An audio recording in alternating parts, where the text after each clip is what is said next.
Tonight, a new look at a hit business like no other, with a punch as powerful as its profits. And here we go! Ultimate Fighting Championship, a league that's battled its way to the top of mixed martial arts and won the backing of corporate America. That's what the fans like to see. CNBC's Scott Wapner goes one-on-one with Dana White, the frontman who took a dying franchise. We bought this thing when it was as low as it could possibly get. Nearly dead. Dead? No, was dead. And turned it into a global sensation. When you first started, did you think that you'd be fighting in Germany? I'm at the point now where I'm just like, anything is possible. Attracted controversy and some deep pockets. I think that it's going to be a very successful enterprise. Neither you nor Mr. Trump get into anything to come in second place. The fan base just continues to grow. If you come and challenge me and you want to compete, then we're going to compete. It's a no-holds-barred look at the biggest. We haven't done what we set out to do yet. Now, the CNBC original documentary, Ultimate Fighting, Fistful of Dollars. From Cologne, Germany, here's CNBC correspondent Scott Wapner. Come step inside the octagon, the ring for the Ultimate Fighting Championship. The UFC is the premier brand in mixed martial arts, and since we first profiled the league back in 2007, it's muscled its way into the mainstream and has even gone global. Now, a new look at a controversial enterprise that in just 8 years has gone from near bankruptcy to making money hand over fist. We begin with the man who's transformed the Fight League from a rogue venture into an entertainment powerhouse, a relentless force of nature named Dana White. Awesome. Thank you. I appreciate it. You're the man. Thanks. Big fan of you. It's an unlikely spectacle. The head of an American professional sports league literally stopping traffic in a foreign country. But that's exactly what happened when UFC President Dana White took a stroll down the streets of Cologne. Yeah. Okay. White was in town for the UFC's first visit to mainland Europe. And as we saw when he walked through a busy tourist area, Ultimate Fighting is fast becoming a universal language. Ich bin Französisch. Okay. Uh-oh, Brazilians. White was surrounded by fans wanting pictures or a glimpse of the fighting frontman. He obliged them all, even this guy. Oh, yeah? You know, some level, that must blow you away. Yeah, you know, when you're walking around in Germany and people recognize who you are, it's a little crazy. It says a lot about the growth of a brand that was once near extinction. A brand White himself has helped raise to new heights with a shrewd business sense and unique, self-assured style. Hi, babe.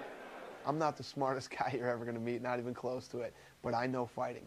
You know, and I know for a fact there's nobody that knows more about the business than I do. A college dropout from South Boston, White's rise to the top of the UFC was anything but certain and hardly the typical corporate career path. He held jobs as a hotel bellman and aerobic kickboxing instructor and had run a couple of gyms before he convinced childhood friends, Las Vegas casino owners Lorenzo and Frank Fertitta, to buy the near-bankrupt league in 2001. We bought this thing when it was as low as it could possibly get. Nearly dead. Dead? No, was dead. The biggest organization in the world, the first organization in the world, the UFC, okay, and there was no hope in sight. But the Fertittas rolled the dice. They bought the UFC for $2 million, invested $44 million more, and put an untested White in charge. Basically what we want to do is we want to make the Super Bowl of mixed martial arts. People at the time said, well, Dana has never run a big business or done this or done that. I said, it doesn't matter. He's got street smarts, he's got passion, and he's going to make it work. Is that what this needed more than a typical buttoned-up business guy? If this business was run by some Harvard MBA, it probably wouldn't have worked, because so many things are non-conventional. Unconventional is probably one of the more polite things the Ultimate Fighting Championship has been called since it came on the scene in 1993 as a mix of wrestling, boxing, Brazilian jiu-jitsu, and other martial arts. The UFC was quickly targeted by politicians for its brutality. It was even, and financially, it stood on the brink of bankruptcy. That's when White, more fan than financier, convinced the deep-pocketed Fertittas to step in. And I called him up and I said, guys, the UFC might be for sale. What do you think of that? It's safe to say that even with your passion, had you just gone out and tried to look for investors you didn't know, they probably would have looked at you and laughed. No doubt about it. Know about business. Get back to the gym, buddy. Yeah, I agree. But a full 4 years after White took over, the UFC was still suffering financially, hemorrhaging money just to finance the events and pay the Fertitta's own pockets. It looked like the league would go up for sale again. It was difficult losing the kind of money that we did. You know, here we're successful in our casino business, and you're taking good money that you're making and maybe putting it after a bad investment. In fact, at one point, I called Dana. I said, look, you got to get me out of this thing. And I went home, thought about it for a while, and Dana had already started making calls. And I called him the next morning when I woke up on my way to work. I said, hold on. I have a second thought on that. I want to hang in there and see if we can make this thing work. What changed your mind so quickly? I think part of it was just the passion. I wasn't ready to let go. To make the league work, the Fertittas and White knew they'd have to get it sanctioned by state athletic commissions and back on television. Not exactly easy considering its controversial past. We went around to all the networks. We pitched them every type of show you could think of. Everybody was terrified of it. They were still thinking of it as the old product. Yeah, they were terrified. This was something that wasn't allowed on pay-per-view, you know, a couple of years before. Which is a pretty big statement. Porn is on pay-per-view. The UFC wasn't allowed on pay-per-view. That's how bad it was. So bad, in fact, that the Fertittas and White ended up producing and paying for a television series themselves. In 2005, they debuted The Ultimate Fighter, a reality show pitting up-and-coming mixed martial artists against each other for ultimate supremacy. It caught the attention of Spike, a new cable network targeting young men. Spike president Kevin Kay signed the show. Well, you were the first to take a risk on this sport. Yep.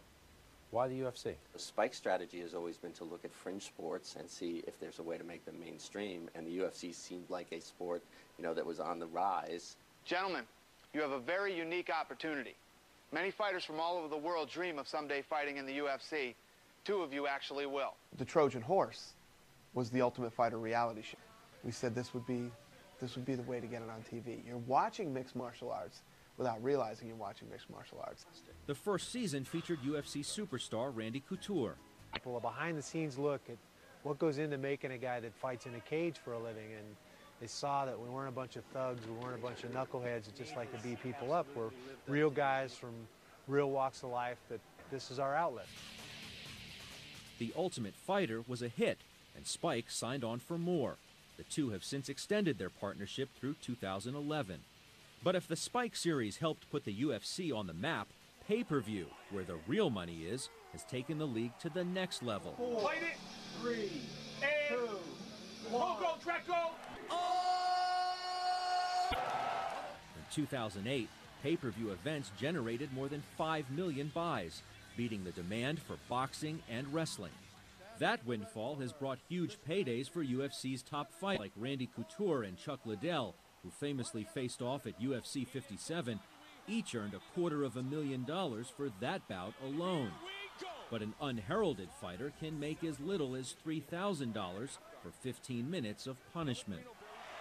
Events typically sell out and remain a hot commodity. Seats to the marquee UFC 100 in July 2009 went in a matter of minutes and ranged from 500 apiece in the secondary market. Evidence to Lorenzo Fertitta that the UFC is weathering the economic downturn pretty well. We've been through the mother of all recessions, clearly. Yeah. How much are you guys hurt by that? You know what? We are up year over year in every category: revenues, profits, paper sales, sponsorship, everywhere. The question is, without the recession, where would our business be? The UFC is privately held and has only started to open up about its finances. The company says its revenues for 2008 were $275 million, up 37% from 2 years earlier. White is fighting for more. Where does this competitive drive come from with you? I don't know. I love this sport. But I get the feeling if you were, selling a bucket of sand, you would be just as competitive. Maybe. This is, after all, a man who once said he'd box a UFC champion to settle a contract dispute. But that competitive instinct has also been known to draw controversy. White lashed out against a reporter for her less than flattering coverage of the UFC, which only gave ammunition to those who've criticized his sharp tongue and his aggressive business style. I don't wear a suit, and I swear. Yeah, I swear, and I say things, I'm brutally honest when I say stuff. You ever say stuff and then look in the mirror and say, I got to dial it back? I do that. Listen, I'm not that guy. I don't want to be that guy. Whether that tough guy image is crafted or genuine, it works. And White has taken his act on the road, bringing the fast-growing Fight Club overseas. In early 2009, Ireland sold out, and the UFC routinely plays to packed houses in the UK. Wir sind jetzt in Deutschland. For the event we traveled to in Cologne, Germany, nearly 13,000 fans showed up. What does this reaction tell you about your decision to take this overseas? Wasn't a bad idea. Still, the Germany trip wasn't without controversy. A few German politicians and even some in the media assailed the event as glorifying violence.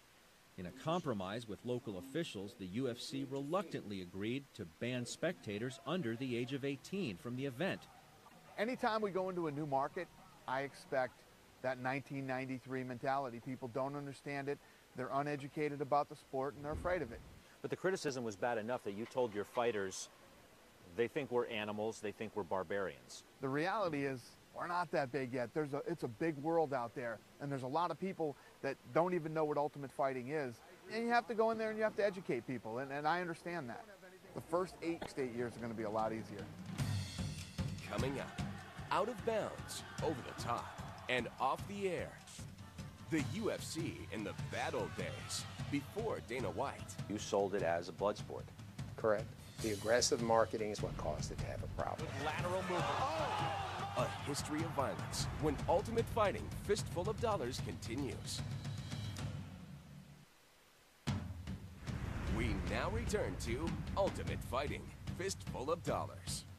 The final chapter has been written once again. And what put the UFC on the road to financial success, you have to go back nearly 80 years and to another hemisphere. Legendary Brazilian jiu-jitsu master Helio Gracie invented his own version of the martial art in the 1930s. Your dad wanted to challenge Joe Louis, the heavyweight champion of the world, That's to a correct. fight. Yeah, to a fight, boxing versus jiu-jitsu. Rorion Gracie is Helio Gracie's son. Methods still taught by the family today. He's gonna roll you right now. When he does, your foot goes way behind everything. Leave this leg here. Step, step. Yeah, 1, 2. My father started modifying the traditional Japanese system to adapt to his, weak body and so on, and gave it more emphasis on leverage and technique and precision and timing instead of speed and strength and so on. Helio Gracie tested his jiu-jitsu against other martial artists and became a sports hero in Brazil. I always felt it was something so special, something so unique. It did so good for so many millions of people in Brazil that I thought it would be an important goal or a mission for me to continue my father's work. Creation to America, Rorion Gracie moved to Los Angeles in the late 70s and began teaching jiu-jitsu using his garage as a proving ground. But nobody had any idea of this simply good. He wants to fight you. And I said, bring the former martial arts instructors to my garage. And we had those crazy matches, no holds bar matches in my garage. As he fiercely struggles, then taps out. And then the thing kept growing, the challenge match kept happening. And then I thought to myself, I have to bring something like this to a much larger scale. Hoping to take his mostly underground sport to the big time, Gracie, the martial art trailblazer, who knew how to put on a show. Who are the transmission people we use? Bob Meyerowitz had made a name for himself in the burgeoning business of pay-per-view television and saw a hit in the making. There's jiu-jitsu, there's judo, there's boxing, wrestling. This is good. Let them all fight. We told everybody we're going to find out which is the greatest martial art. And we came up with this 8-sided octagon. You look at other ideas before you settled on the octagon? We thought about doing something with a moat and alligators around and sharks and the electric fence and plexiglass. And seriously? Yeah. We thought, Hollywood. There are no rules, no judges' scores, and no time limits. Pay-per-view numbers far exceeded expectations. But selling the bloodshed ultimately did more harm than good. You sold it as a blood sport. Correct. In so many words. Yeah.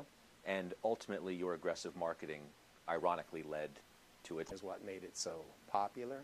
The aggressive marketing is what caused it to have a problem. Great speed, good lateral.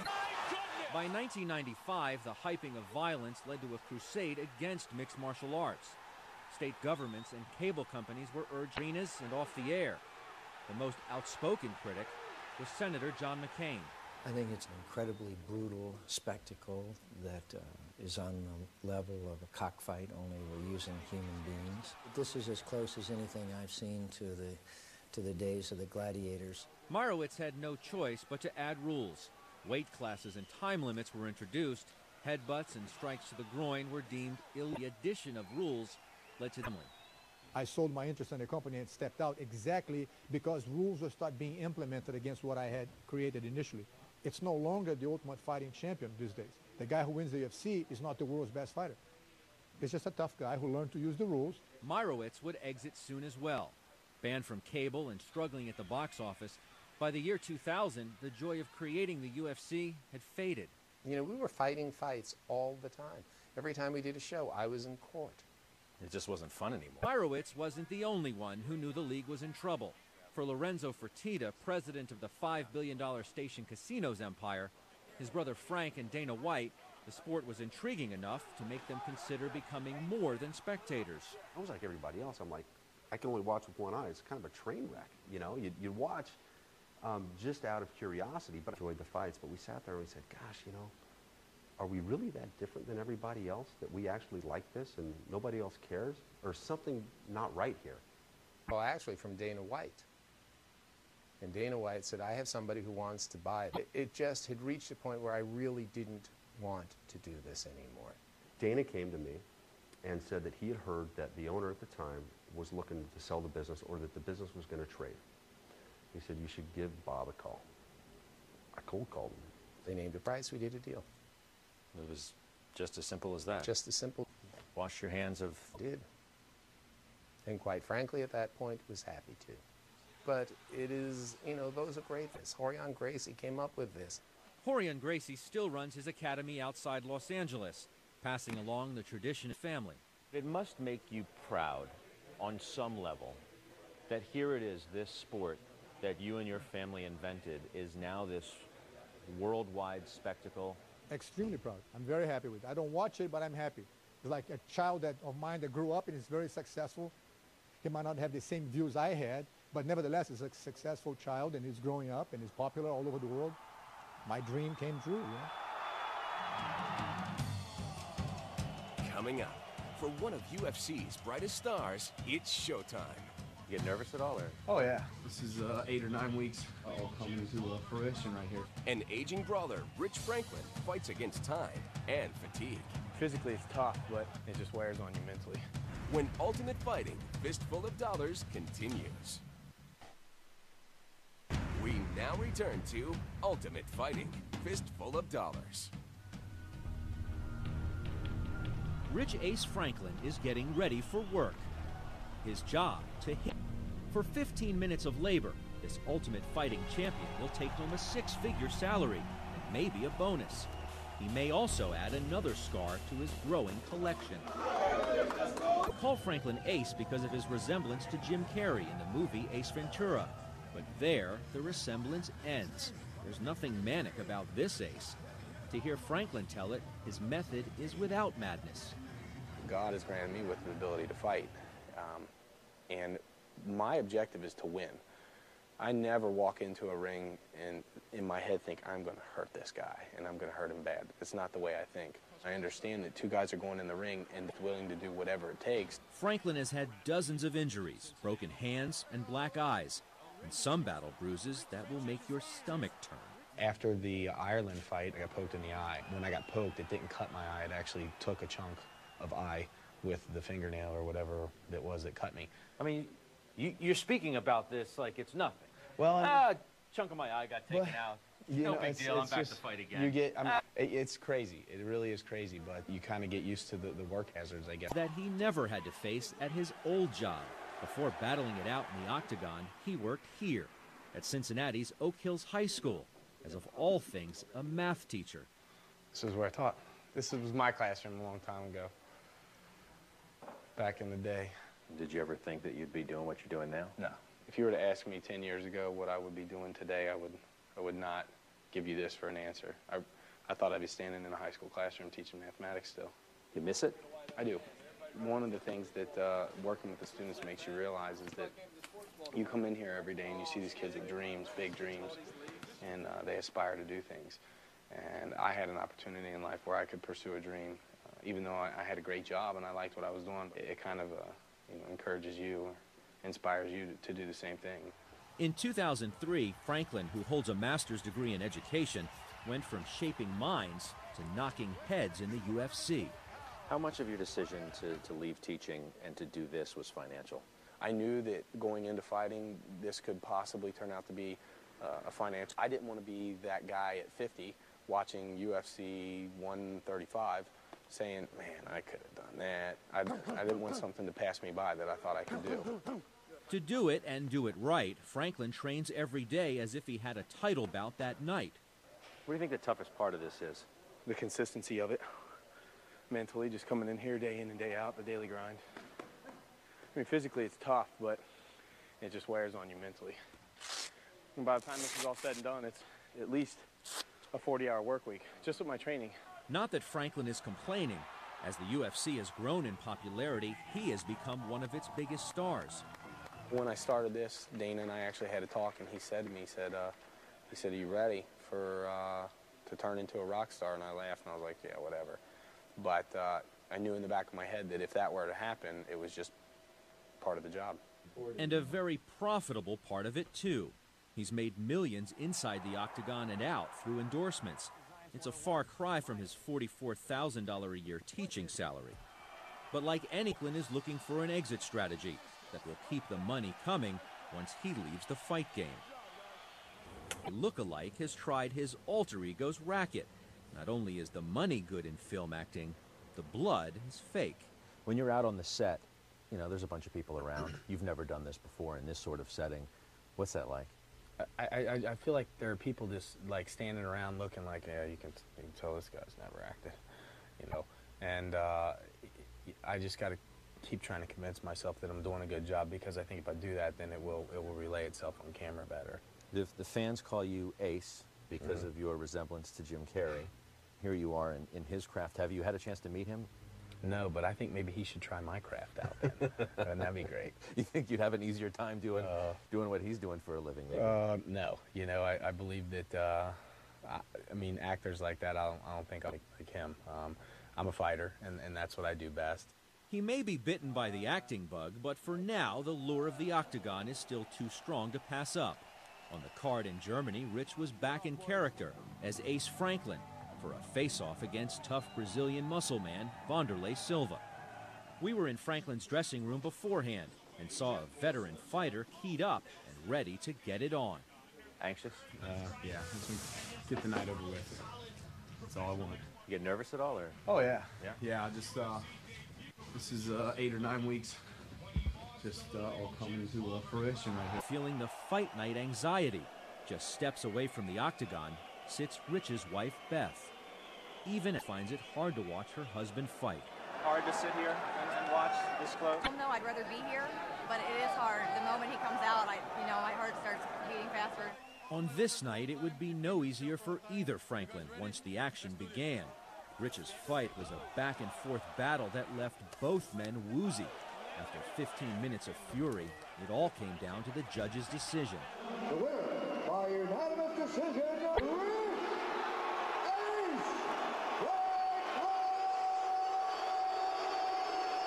The win was Franklin's biggest in years. He earned $150,000 plus a $60,000 bird. In his mid-30s, Franklin is approaching the twilight of his career. He knows he can't earn a living fighting other men very much longer, but his victory guarantees him another big night in the spotlight. What does a fight like that mean to you financially? I mean, this sets you up for probably a nice payday, right? Yeah, I mean, you know, this is what I do for a living. I have a way better life than I could have ever possibly dreamed of. Even I've made more money already in my life than I would have made as a high school teacher in a 30-year career. Whatever it is that I do, I know that I can do in the future out of desire rather than need. And they're not Harvard MBAs. So how did these guys make millions off a blockbuster brand? People who were seeing our clothes were seeing them on the UFC, and that's how we grew. The story behind Tap Out Dollars returns.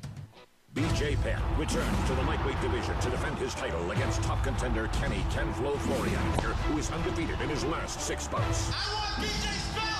And UFC middleweight world champion Anderson Silva returns to the 205-pound weight class to face former light heavyweight champion Forest Fighting Championship presents UFC 101. Declaration, live August 8th at Wachovia Center in Philadelphia, Pennsylvania. Only on pay-per-view. We now return to Ultimate Fighting, Fistful of Dollars. Mixed martial arts and ultimate fighting were once thought too hot to handle, playing to meager crowds and considered unacceptable in polite society. As President Dana White tells it, the league was shunned, not only by Main Street, but the most important street of all. Do you think that Madison Avenue has been a little gun-shy? Yeah, I think that everybody has been gun-shy from the day we bought this thing. First it was venues. Venues didn't even want to talk to us. Then, you know, it's television, it's pay-per-view, it's athletic commissions, it's sponsors. You know, it's taken time. After 8 long years, the UFC has finally been embraced by the Fortune 500. Their seal of approval is stamped prominently on the octagon floor, where Bud Light declares itself the official beer of the UFC, and Harley Davidson rides the league's exploding popularity. What's all this worth, you think? What's it all worth? Who cares? $1 billion? I don't even care. $2 billion? Yeah, I don't know. I don't know. It could be. It's worth whatever anybody's willing to pay for it. I mean. But you're not willing to sell it. No, it's not for sale. The league's not for sale, but its growing clout is at a reality show on Spike. And if that's not the ultimate sign that Ultimate Fighting has officially arrived, this is a new video game, UFC Undisputed 2009. White celebrated its release at the close of the NASDAQ stock market, alongside the CEO of publicly traded THQ, which developed the game. In its first 12 days on the shelves, what do you think it'll mean to UFC at this moment in your growth to have a game like this out? I think it's huge. I think what this is going to do is it's going to expose new fans to the UFC that have never seen it or even heard of it. It's a perfect tool to help grow our business. The UFC no longer exists on the fringe. Like it or not, it has planted a flag on the landscape of popular culture, fueled by a devoted fan base that wears its loyalty on its sleeve. Look around any UFC event UFC helped make famous. To say the least, the apparel brand, now hugely successful, was started by 3 friends, diehard fight fans with more tattoos than college diplomas. Here we go! When we first met the guys on their tour bus in 2007, we found 3 strange characters with names to match. You are? Punk-ass. Skyscrape. Mask. Behind their comic book facade, Dan Caldwell, Tim Katz, and Charles Lewis Jr. are the brains behind the brand. Time when we started the company, there was nothing that meant mixed martial arts, but Tap Out meant fighting, and Tap Out meant mixed martial arts, and without that, there was nothing, and we wanted to represent where our passion was. Back then, the trio sold T-shirts out of the back of a car. I can remember our first UFC back in 1,000 people in this arena. There's more people at weigh-ins now at the UFCs than there were at the actual fights back then. Yeah. But you guys didn't look at that as a bad thing. You saw that as an opportunity.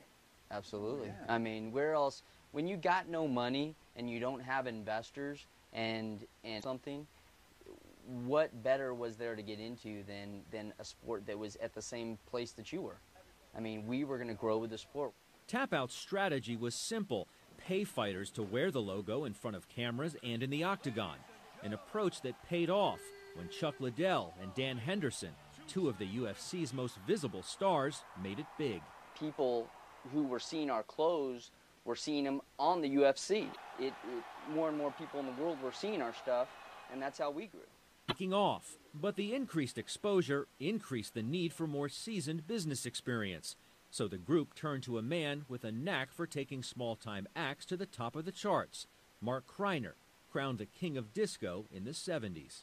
Every fight in the UFC is a main event. It's exciting, the enthusiasm, the noise level. It's just It's mind-boggling. You can't put in, I wish I could sit here. It's the same feeling I had with disco. Do you feel sometimes that this is your new band? This is going to be bigger than any disco group I ever touched. And as you know, I was responsible for over, $1 billion of record sales in a short period of time. And this company is just going to be bigger than all of it combined. Back in 2007, Kreiner told us Tap Out would be a billion-dollar business within 2 years. That didn't happen, but the company's 300% revenue growth since then is impressive nonetheless.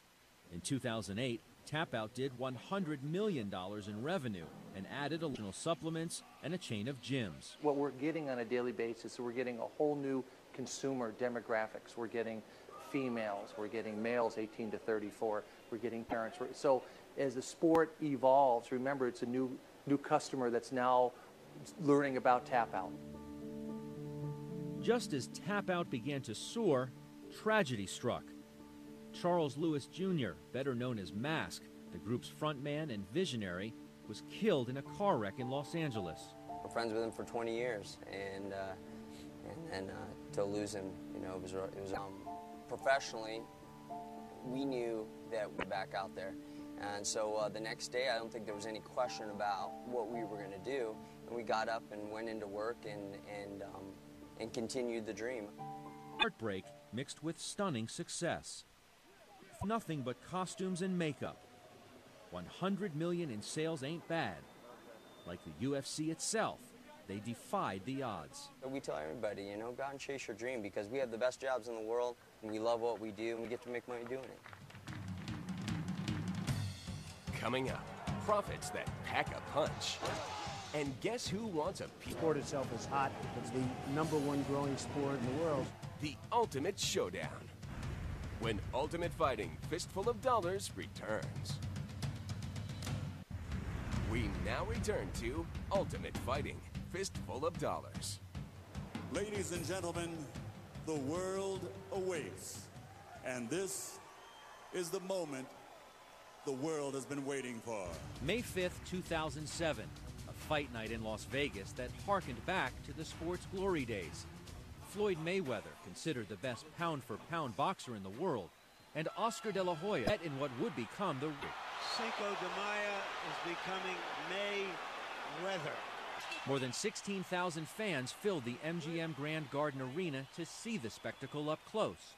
But the real story unfolded at home, where a record 2.4 million people ordered the bout on pay-per-view.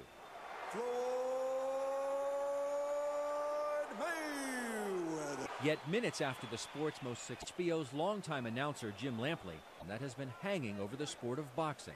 One of the specificities in that question is, will boxing have to cede its place on the stage to other fighting forms like mixed martial arts? Mixed martial arts is entertaining. There's nothing in mixed martial arts which is within light years of what Mayweather and De La Hoya are able to do with their hands. But just 3 weeks later, in the very same venue, two of the UFC's most talented fighters, Chuck Liddell and Quinton Rampage Jackson, put on a show of skill and technique before 15,000 fans. There may be nothing sweet about this. Mixed martial arts are proving they are no longer the barbaric brutes of the past. They can even hold their own with boxing's best in the sport's backyard, the Las Vegas Strip. It took a while for UFC. Now that they have, they've done it in a big way. Richard Sturm is president of sports and entertainment for MGM Mirage. If you have biggest fighters against two of the boxing biggest fighters, I think you're talking about a similar draw as far as audience goes. The UFC's rise has been a boon to Las Vegas itself, bringing in $86 million in non-gaming revenue in 2008 alone. A sign says Dana White that the two sports can share space on the Strip. What does it mean to you that people now talk about the UFC the way they used to talk about boxing here in Las Vegas? I'm proud of it. I mean, I grew up a huge boxing fan, a fan of the fighters, a fan of the promoters, and, you know, to be where we are today is, you know, it's a little surreal sometimes. While the UFC has proven it can stand toe-to-toe with boxing, it has faced increased competition from inside the sport of mixed organizations who have tried to copy its success. One group may not have the track record of the UFC, but it does have a trump card, the Donald himself, who along with another maverick, Mark Cuban, is supporting Affliction, an apparel company turned fight club. Their ace in the hole, Rush, considered by many to be the best fighter in the world. If you have your own money behind this, you must think fairly highly of it. Oh, I do. I think the sport itself is hot. I really believe it's the #1 growing sport of any sport in the world. Cuban has used his cable TV network to showcase Affliction fights. So you really think there's room for a competitor with the UFC? Oh, yeah. The stronger the #1, the stronger the #2. Right? Well, neither you nor Mr. Trump get into anything to come in second place. No question, right? But you know what? You don't have to win the race day one. But as it turned, Cuban and Trump to find out how hard the UFC, even with a big bankroll. Only weeks before heavyweights Fedor and Josh Barnett were set to mix it up in a highly anticipated fight, Affliction called it quits after Barnett tested positive for steroids. To Dana White, Affliction is just another casualty in a long line of challengers.